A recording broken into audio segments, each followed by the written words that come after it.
Alright guys, so this is our second module. This is facial bones.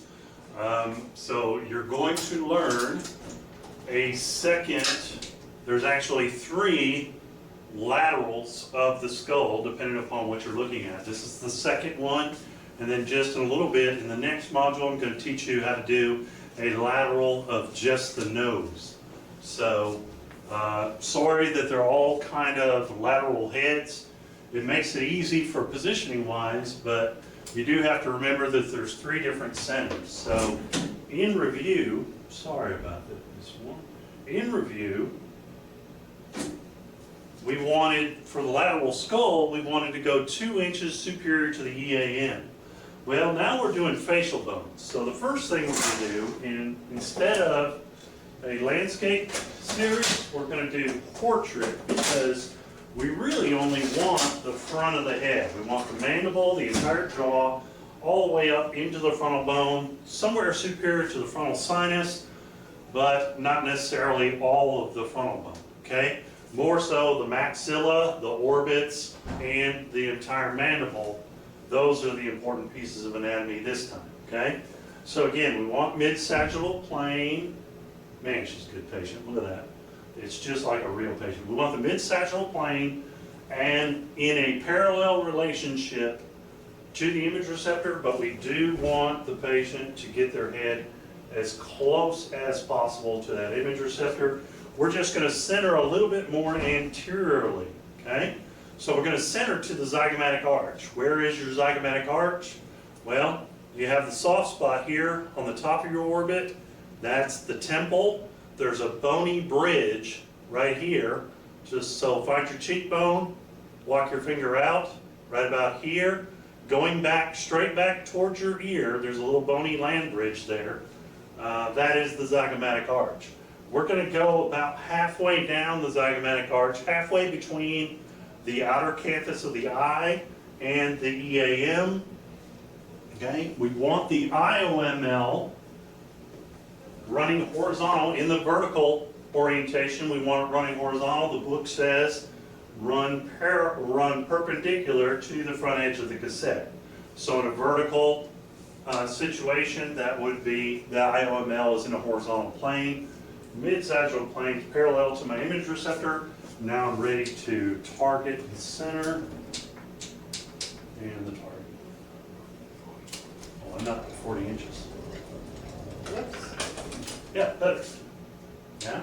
Yeah, it's targeting light. Finicky Phillips. So there's the EAM, there's the outer corner of her eye. I'm about half, that crosshair is coming in about halfway between those 2 landmarks.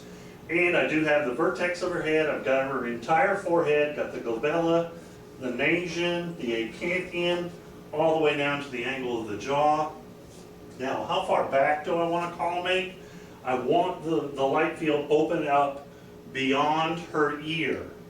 So about 1 inch, 3/4 of an inch posterior to the EAM, and that way I'm ensured that I have all the facial bones anatomy. Is it okay to clip off the back of her head? Absolutely. Okay? That's the other lateral. This is a lateral for the facial bones. Okay? So don't get them confused. And yes, will I ask you a test question about one or the other and expect you to tell the difference between lateral facial bones and lateral skull and the centering? Absolutely I will. And the incorrect centering will be listed as one of the choices. I'm evil like that. That's what I've been told. So that's a pretty dirty chick, isn't it? So, I want you to know your stuff though. All right. So that was our lateral facial bones. What we want to transition to next is our Waters projection. Right? So patient, yes. It's going to be a PA projection of the facial bones, and it just so happens that the man's last name, Waters, gives you an idea of how you should position the patient's head. So what I've heard techs say is keep your head above water. Okay? So imagine that you're in some deep water, maybe you're shipwrecked or some such thing, and you're floating out in the middle of the ocean. How are you going to position your head to make sure that you keep your head above the surface and your nose and your mouth above the surface, you're going to raise your chin and tip your head backwards so your nose and your mouth are pointing toward the sky. Well, that's the same thing. Keep your head above water. That's what we're going to do. Now, how does Merrill's describe it? Merrill says we want to look at the mental meatal line between the tip of the chin and the EAM. We want that coming in at a perpendicular to our image receptor, and she's right on it. Okay? So tip of the chin makes contact with the image receptor, but do we exit at the mental point? No, the central ray is actually directed to the acanthion. It exits the acanthion at the mid-sagittal plane. Okay? We want to shield. We want to make sure the mid-sagittal plane is actually in the middle of our image receptor. Make sure our patient's head is not rotated to the left or the right. Looks good. Suspend respirations and shoot. This is a Waters projection. It shows the maxilla and the maxillary sinus extremely well. Right? Now the book also mentions the relationship of the OML to the image receptor, and that is a registry question. So the last note on my card, the OML is at a 37-degree angle to the image receptor. Okay? Now that's how they describe it in the book. I've always used the mental meatal line to guide me into how do I deal with Waters correctly. I've never used the OML. The OML being at a 37-degree angle is just a nice piece of trivia for those people that make the registry questions. Okay? We're next going to transition to the orbits lateral. This is going to be very similar to, oh look, there's 4 lateral projections of the head. So one more time, listening in at the door. This time we want to direct the central ray, oh it's almost there, to the outer canthus. Now, if we're doing this for orbits, do we need all that? No, we need a 4x4 square. Because the orbits are about maybe 2 inches, they're conically shaped, and they're maybe about 2 inches high and about 2 inches deep. So a 4x4 square, a 3x3 square centered on the eye. Make sure you do include the nasion in the collimation. You don't need the entire nose, you don't need the entire mandible. This is a cone down lateral view of the orbits. Mid-sagittal plane, parallel to the image receptor, IOML, running horizontal, and center to the outer canthus of the eye, the outer corner of the eye. Okay? It's a very specific lateral. We're just looking at the orbit. We're not looking at the entire facial bone. Okay? A Reese method. A Reese method is a PA projection. That's the 3-point landing. Remember it? Yeah, tip your head back just a little bit. We need cheekbone, so I just said 3-point landing.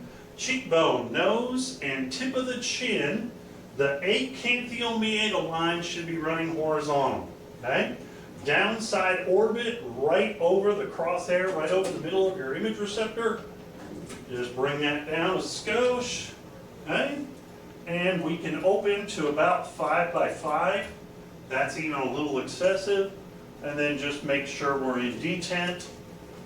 The mid-sagittal plane should be running, again, 37 degrees off of true perpendicular, okay? So that 37 number comes up twice. The Reese method is not in the Merrill's Atlas anymore. It hasn't been in the Merrill's Atlas for 3 editions now, okay? But VA Nashville still shoots the Reese method as an orbit series. It's not uncommon for you to see an orbit series, and they're going to want the Reese obliques, okay? So this oblique, I'm going to be able to visualize her right orbit and her right optic foramen. That's going to show up in this oblique. I would typically you do those as pairs. So now that we're shooting the right orbit here, the next shot we would necessarily line up would be the left orbit with the left side down. Yeah, she's demonstrating it there. A little bit too much. Right there. Perfect. Okay, again, cheekbone, nose, tip of the chin against the image receptor, all three of those making contact with the image receptor, and then the head tipped up so the acanthial meatal line is running horizontal. Excellent position. Thank you. All right.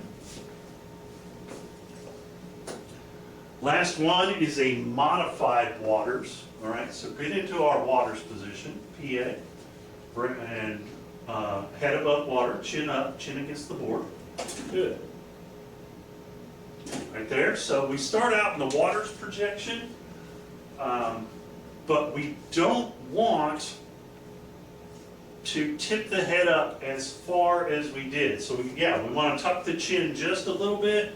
What we want is the OML to come in at about 50, rather than a 37-degree angle, which is more like this. We want to drop the chin, and now we come in at about a 57-degree or a 50-degree angle. Okay? And the reason we do a modified Waters, it's usually done in trauma, post fisticuffs, Friday night at the tavern, a little melee, if you will. The modified Waters projection is very effective at diagnosing an orbital blowout fracture. Okay, now what is an orbital blowout fracture? Well, let me tell you about the structure of your eye and teach you some street fighting in the midst of that. Your eye is actually floating on a pillow of fat. You can relax for a second while I tell this story. It's floating on a little pillow of fat, and then it's got these ocular positioning muscles at various angles around the sphere of the eyeball, and that's what lets you move your eyeballs around. But the entire time, that eyeball is resting on a cushion of fat. What's below the fat? Well, the orbital floor, the bony orbital floor, that is the maxillary bone. So what happens when you get punched right there and someone breaks your orbital floor? Well, the fatty pillow starts to seep down through the orbital floor and the hematoma that forms, all of it starts to seep down into your maxillary sinus, and it's called the teardrop sign. It's because that fatty pillow is a little bit too viscous, so it kind of pours like honey, and it doesn't come all the way through, okay? It just, a little teardrop of it hangs down into the maxillary sinus.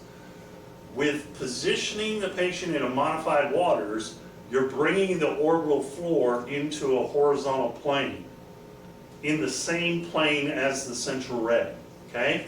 So the orbital floors will appear as solid white lines about 3 millimeters thick, and if there's any fracture in them, vertical fractures in that plane, you'll be able to visualize those, and it's best visualization of any, I guess that would be an effusion of the fat pad, right?